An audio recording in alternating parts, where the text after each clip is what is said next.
बहुत ही अच्छे अंदाज में भाई मोहम्मद अली फैज़ी को आपने सुना और उनके बाद बड़ी ही खूबसूरत शायरी भाई उस्मान रज़ा मंजरी साहब क़िबला से समाअत की। मदीना काश अपना भी वतन होता तो अच्छा था, वही गुलजार अपना भी चमन होता तो अच्छा था।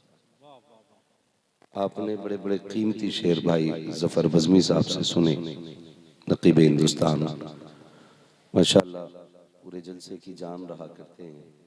वो मुझे तो ऐसा लगता है अगर कोई खतीब कोई शायर ना भी आए तो पूरा जलसा अकेले कर डाले। अल्लाह सलामत रखे, मजीद अल्लाह ताला इज्जतें बरकतें अता फरमाए। तो मेरी शायरी में तो ना कोई रंग है ना कोई ढंग है, लेकिन दर्द जरूर होगा। मदीना काश अपना भी वतन होता तो अच्छा था, वही गुलजार अपना भी चमन होता तो अच्छा था। निकल जाता हमारा दम नबी का नाम ले लेकर, मदीने में मेरा गोरो कफन होता तो अच्छा था। मदीने में मेरा गोरो कफन होता तो अच्छा था। सहाबा के फिदाई हम जमाने भर में कहलाए, सहाबा के फिदाई हम जमाने भर में कहलाए, सहाबा की तरह अपना चलन होता तो अच्छा था, सहाबा की तरह अपना चलन होता तो अच्छा था। अजीज़ाने मिल्लत इस्लामिया, दौरे हाजिर के ये फितने निगाहों के सामने हैं और लोग मजीद उन उठने वाले फितनों में घी डाल करके उन फितनों की आग को ज्यादा बढ़ाने की कोशिश कर रहे हैं। हम पूरी जिम्मेदारी के साथ ये बात कहना चाहते हैं कि मजहब इस्लाम वो मुबारक मजहब है कि जिसके दामन में अमन भी है, सुकून भी है, इज्जतें भी हैं, राहतें भी हैं, जन्नतें भी हैं। आज जरूरत है मजहब इस्लाम को मजबूती से फॉलो करने की और इस्लाम की सच्चाई जमाने के सामने लाने की। लोग हमें देख करके इस्लाम की तस्वीर का अंदाजा लगाते हैं। हमें अगर चोरी करते देखते हैं तो सोचते हैं शायद इस्लाम के मानने वाले चोर होते हैं। हमें झूठ बोलता देखते हैं, लोग समझते हैं शायद मुसलमान झूठी कौम को कहा जाता है। हमें किसी का हक मारते हुए दुनिया देखती है तो लोग सोचते हैं शायद इस्लाम में यही सिखाया जाता है। हमें इस लेवल से जिंदगी गुजारनी है कि लोग हमारे किरदार को देख के ये सोचने पे मजबूर हो जाएं, अगर कलमा पढ़ने वाला ऐसा है तो कलमा लाने वाला कैसा होगा। ये सबसे ज्यादा जरूरी बात है कि हमें अपनी जिंदगी का एक एक लम्हा बड़ी सोच समझ के गुजारने की जरूरत है, बहुत सोच समझ के गुजारने की जरूरत है और पूरी दुनिया को ये दिखाने की जरूरत है कि इस्लाम वाहिद वो मजहब है जिसमें चोरी नहीं है, जुल्म नहीं है, ज्यादती नहीं है।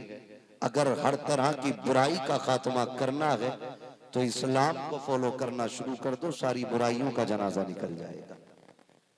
लेकिन दुख भी होता है और कभी कभी ख्याल भी आता है।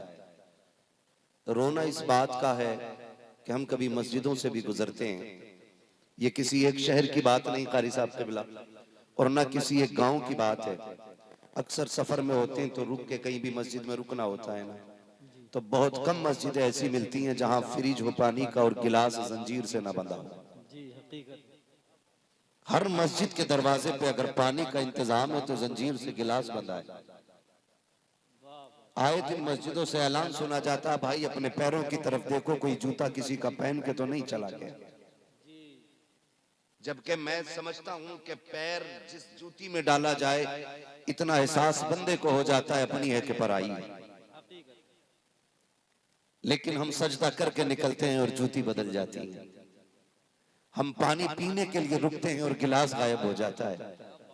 सोचने वाली बात है, जब मेरे पैगंबर इस्लाम ने ये दीन की दौलत उम्मत को ला के दी थी और जब इस कुर्सी की हिफाजत के लिए उमर बैठा था तो एक ही किनारे पे खड़े होकर के एक जगह पर शेर भी पानी पीता था, बकरी भी पानी पीती थी, और दुनिया को ये बताया था नबी के खत्ताब ने, लोगों निज़ाम इस्लाम ऐसा है, यहाँ किसी कमजोर को ताकतवर से डरने की जरूरत नहीं है, और किसी ताकतवर को किसी कमजोर पे ज्यादती करने की इजाजत नहीं है। ये निज़ाम मुस्तफा है, यह हक लेने के लिए नहीं आया बल्कि कमजोरों को हक दिलाने के लिए।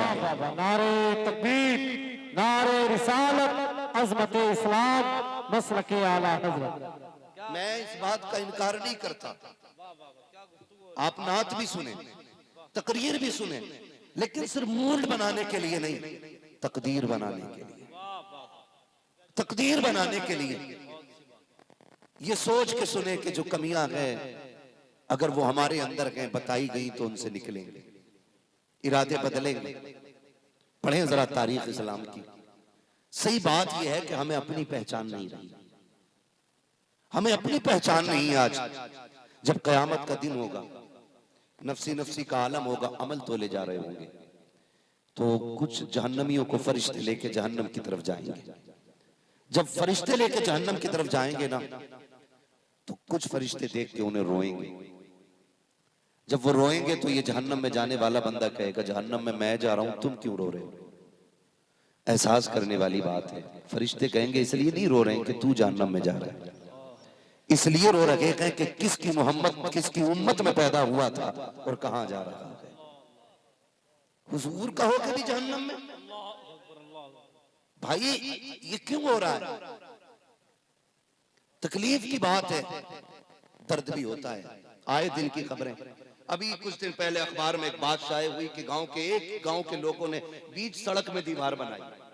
जी हाँ, दो बिरादरियां बीच रोड पे दीवार खड़ी कर दी। इस रास्ते से फला कौम गुजरेगी और इस रास्ते से फला कौम गुजरेगी। डॉक्टर इकबाल ने बहुत पहले कहा था, यूं तो सैयद भी हो, मिर्जा भी हो, अफगान भी हो, तुम सभी कुछ हो, बताओ कि मुसलमान भी हो। ये कैसा शोर हो रहा है भाई? ये जरा यहां से बच्चों को हटा दिया जाए।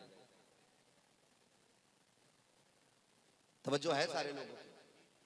ये कलमिया है हमारी कौम की, एक रोने वाली बात है। हमने दीवार खड़ी कर दी कि इस रास्ते से अंसारी गुजरेगा, इस रास्ते से पठान गुजरेगा। अंसारी का इशराक पे गुजर नहीं, पठान का इशराक पे गुजर नहीं। भूल गए जब मेरे नबी ने बिलाल की कलाई पकड़ी, ना के अबू बकर जैसे ताजिर के बगल में खड़ा किया, कदम तो थम रहे थे बिलाल के।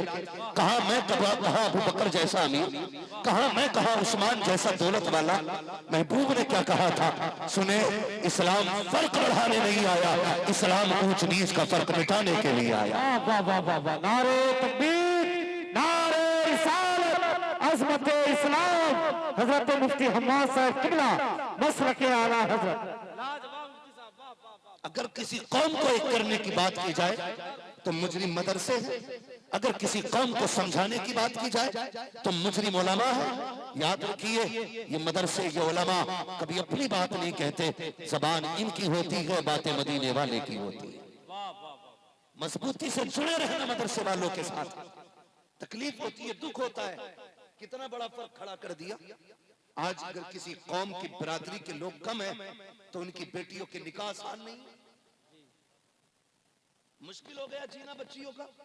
यहाँ नाक पकड़े बैठा है कि दामाद पठान होगा तभी बेटी को रुखसत करूंगा। मैंने कसम खा रखी है, तुर्क मिलेगा दामाद तब बेटी रुखसत की जाएगी। अंसारी कसम खाए बैठा है, दामाद अंसारी मिलेगा तब बेटी को रुखसत किया जाएगा। तुम तो नाक की खातिर बैठ गए ऐड करके। वो बच्ची जिसकी उम्र गुजरती जा रही है, कोई उसका दर्द भी सुनने वाला है कि नहीं? वो भाग नहीं सकती है क्योंकि बाप की इज्जत का सवाल है। अपनी मर्जी से निकाह नहीं कर सकती है क्योंकि उसकी बरादरी की इज्जत का सवाल है। यार तुम खुद सोच के फैसला करो, अगर तुम्हारी नाक की खातिर, बिरादरी के झगड़े की खातिर अगर उसकी उम्र के 40 साल बीत गए तो कोई कीमत है जो उसकी जिंदगी के 20 साल वापस कर दे? कोई दौलत है जो 20 साल में उसकी जिंदगी की उम्र वापस कर दी जाए? कोई ताकत तुम्हारे पास नहीं है जो गुजरी हुई उम्र को वापस ला दे? कोई दौलत तुम्हारे पास नहीं है जो उसकी जिंदगी के गुजरे हुए 20 साल वापस ला के दे दे? अगर बचाना चाहते हो बेटी की जिंदगी तो नाक के लिए नहीं, रसूल पाक के लिए जीना सीखो। सीखो,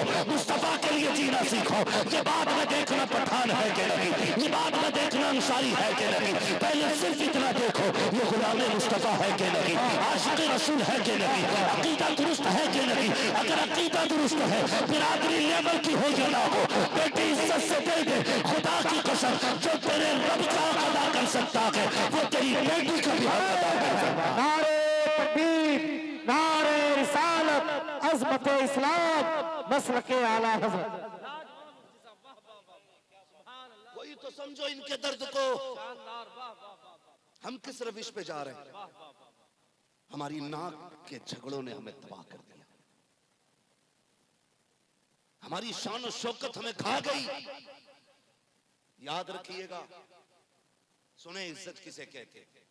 हमने तो यही समझा ना, जब टक्कर पे कोई ना आए तो बंदा इज्जत वाला है। जब हम पैसे लुटाने खड़े हो तो कोई हमसे ऊपर ना निकले तो हम इज्जत वाले। पैसे तो नचनियों के पास भी बहुत होते हैं, लेकिन इज्जत नसीब वालों को अल्लाह अता फरमाया करता है। बुरा ना मानना मेरी बात का, बातें कड़वी होती हैं लेकिन सच्ची होती है। पैसा बहुत है लोगों के पास, इज्जत इसे नहीं कहते। कितनी इज्जत होगी किसी के पास, कितना पैसा होगा हमारे पास, कितनी पावर होगी।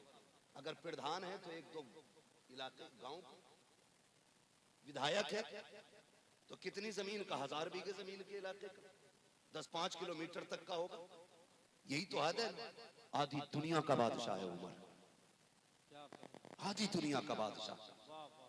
और पावर का आलम यह है कि मैंने बताया, शेर बकरी एक जगह खड़े होकर पानी पीते, जमीन में ताकत नहीं कि किसी का तेल पी जाए, आग ना हाथ लग जाए। उमर का नाम ले तो आग बुझ जाती है ना। ये इक़्तिदार इनके, लेकिन मकाम तहामा खड़े हजरत उमर अचानक रोने लगे। किसी ने कहा उमर आधी दुनिया का बादशाह है, क्यों रोने लग गया? कहने लगे जमीन को देखा तो गुजरी जिंदगी याद आ गई। कहा क्या हुआ? कहा एक दिन मैं अपने बाप के साथ इसी जमीन पे था, 5 ऊंट थे। मेरे बाप ने कहा था लाइन से लगा।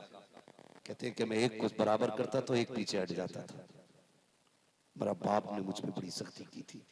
कहते कल भी उमर था, आज भी उमर है। कल का उमर 5 ऊंटों को एक लाइन में खड़ा न कर सका, आज के उमर ने आधी दुनिया एक लाइन में खड़ी करके दिखा दी। आधी दुनिया आज एक लाइन में। उमर क्यों? कहने लगे कल भी उमर था, आज भी उमर था। खुदा की कसम ये जो इज्जतें मिली हैं ना हुजूर की जूतियों के सदके में ये इज्जतें अता की गई। डॉक्टर इकबाल ने कहा था कि मोहम्मद से वफा तूने तो हम तेरे हैं, ये जहां चीज है क्या लोहो कलम तेरे। सुभान अल्लाह, सुभान। और इस शेर की तशरीह यूं समझ ले, खुदी को कर बुलंद इतना कि हर तकदीर से पहले खुदा बंदे से खुद पूछे बता तेरी रजा क्या है। आज क्या कहते हैं हम? दोष देते हैं तकदीर ही ऐसी थी, नसीब ही ऐसा था। हम गलती करते और जिम्मेदार तकदीर को ठहराते थे। संभल के कदम तो रख के देख, खुदा की कसम तेरी मर्जी से फैसले बदले जाएंगे। तू हो ना उनका, कभी हुजूर का हो के तो देख, दिन बदलने में देर नहीं लगेगी, दिन बदलने में देर नहीं लगेगी। दीवारें खड़ी करके इख्तलाफात खत्म कर दी, इख्तलाफात की बुनियाद डाल दी। वो कहते हैं साहब बड़ा इज्जतदार आदमी था, 10,000 था जनाजे में मजमा, उसके मरा था तो जगह नहीं थी पैर रखने की, प्रधान था गांव का बड़ा। सुने, याद रखिएगा, खाली जनाजों की भीड़ से काम नहीं बनने वाला है। मजा तो तब है भले ही लोग कम हों, लेकिन खुदा की रहमत के फरिश्ते जनाजे में ज्यादा होने चाहिए। वो कहा था ना, लहद में इश्क रुखे शह का दाग लेके चले, अंधेरी रात सुनी थी चराग लेके चले, तेरे गुलामों का नक्शे कदम है राहे खुदा, वो क्या भटक सके जो ये सुराग लेके चले।